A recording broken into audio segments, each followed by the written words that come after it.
आपले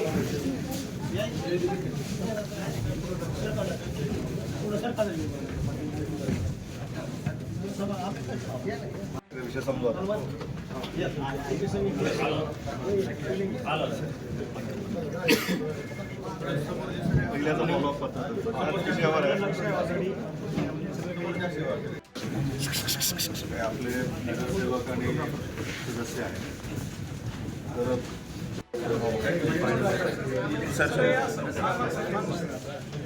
आहेत तर जनतेची मागणी अनेक वर्षापासून मुरुडच्या स्थानिक भौगोलिक परिस्थितीचा विचार करता लोकसंख्येचा असेल, तिथल्या होणाऱ्या विकास कामाचा असेल आणि आताची परिस्थिती आहे की ग्रामपंचायतच्या माध्यमातून लोकांना आणि शहराला जे अपेक्षित विकास आहे, ज्या शासनाच्या योजना आहेत त्या सगळ्या तिथं येण्यासाठी बऱ्याच त्याच्यामध्ये अडचणी निर्माण झालेल्या आहेत.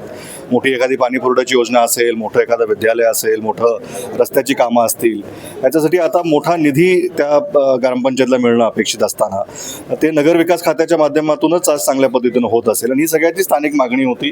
प्रत्येक राजकीय पक्ष याच्यामध्ये सकारात्मक पद्धतीनं उतरलेला आहे.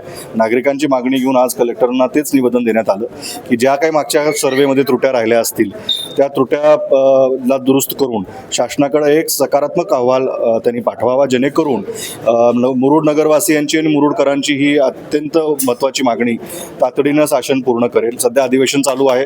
कलेक्टरांनी आश्वासन आम्हाला दिलंय की ते तातडीनं तो प्रस्ताव आणि अहवाल सकारात्मक पद्धतीनं लोकांच्या मागण्याचा विचार करून त्याच पद्धतीनं शासनाकडे ते पाठवतील आणि अधिवेशन चालू आहे. राज्य शासनाकडं किंवा राज्य सरकारकडं माझी अशीच विनंती राहील की ह्याच अधिवेशन काळामध्ये ह्या मागणीला सकारात्मक विचार करून ती नगरपंचायत ती जाहीर करावी आणि मुरुडकरांच्या ह्या विश्वासाला शासनाने आवाज द्यावा. पीक विमा असेल किंवा कर्जमाफी असेल, शेतकरी संभ्रमात आहेत आणि चिंतेमध्ये आहेत. तर पीक विमा मिळालेला नाही, कर्जमाफीमध्ये जे अटी टाकलेल्या आहेत फक्त अवघड अटी आहेत, त्यामुळे शेतकरी संतप्त होतो. हे शेतकऱ्यांसाठी ह्या जाचा काढती अडचणीसाठी परवाच आंदोलन देखील झाले, शेतकऱ्यांकडून त्या मागण्या देखील झाल्या आणि त्या सरकारने आता त्यांना आश्वासन दिलं आहे की ह्याच कालावधीमध्ये ते त्याच्यावर अभ्यास करून त्या अटी सगळ्या शिथिल करता येतील. तर आम्ही वाट पाहतोय. सरकारकडं ती भूमिका आहे. आपले स्वतःचे सहकार मंत्री अतिशय आमची जी चर्चा होते ते पॉझिटिव्ह असतात. त्या कर्जमाफीमध्ये ज्या त्रुट्या असतील किंवा जे सुलभतेनं शेतकऱ्यांना तो न्याय मिळाला पाहिजे, सरकार देण्याच्या भूमिकेत आहे का ते देण्याचं सोंग करतंय हे येणाऱ्या काळामध्ये आपल्याला सर्वांना दिसून येईल. मागच्या वेळेस प्रचंड पाऊस झाला, शेतकऱ्याचं प्रचंड नुकसान झालं, मुख्यमंत्री दौरा काढला, मुख्यमंत्र्यांचा दौरा झाला. सर्वाधिक पाऊस लातूर जिल्ह्यामध्ये असताना देखील 4 मुसलाचे पैसे आलेले आहेत. त्याच्यामध्ये जे पीक विमाच्या पद्धतीनं ज्या पद्धतीच्या अटी किंवा त्या एजन्सीज काम करतात, आम्ही मागेही शासनाकडे सांगितलं होतं की पीक विमा ही योजना ज्यांचे निकष आहेत त्याच्यामध्ये सुधारणा आली पाहिजे.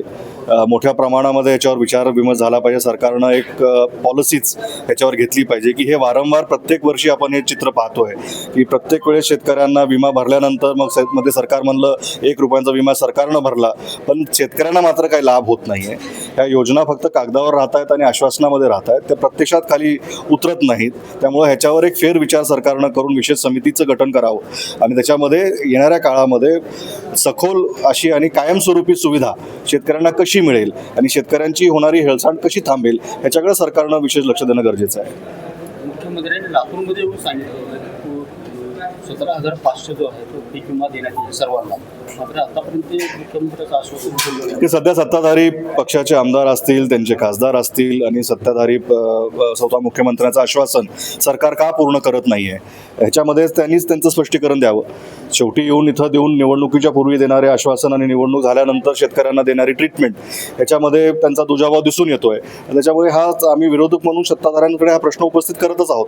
सरकार म्हणून जर सरकारकडे बघायला गेलं तर सरकार फक्त पुढे करण्यामध्ये व्यस्त आहे. त्यांना शेतकऱ्यांशी सर्वसामान्य नागरिकांशी काही देणे घेणं नाही. सरकार आपल्या कामकाजातून आपली प्रायोरिटी काय आहे हे दाखवत असतं. निवडणुकीला आल्यानंतर निवडून येण्यासाठी एक आश्वासन आणि जाहीरनामा आपण काढतो, पण त्या जाहीरनाम्याला पुढं करून मतं घ्यायची आणि मतं मिळाल्यानंतर जाहीर कार्यक्रम ते सध्या काय करतायत हे जनतेसमोर आहे.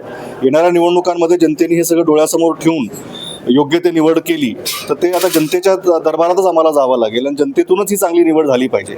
जाहीरनामा काय होता आणि जाहीर कार्यक्रम काय चालू आहे ह्याच्यामधला फरक जनतेसमोर साफ सरकारनं स्वतःच ठेवलेला आहे. धन्यवाद.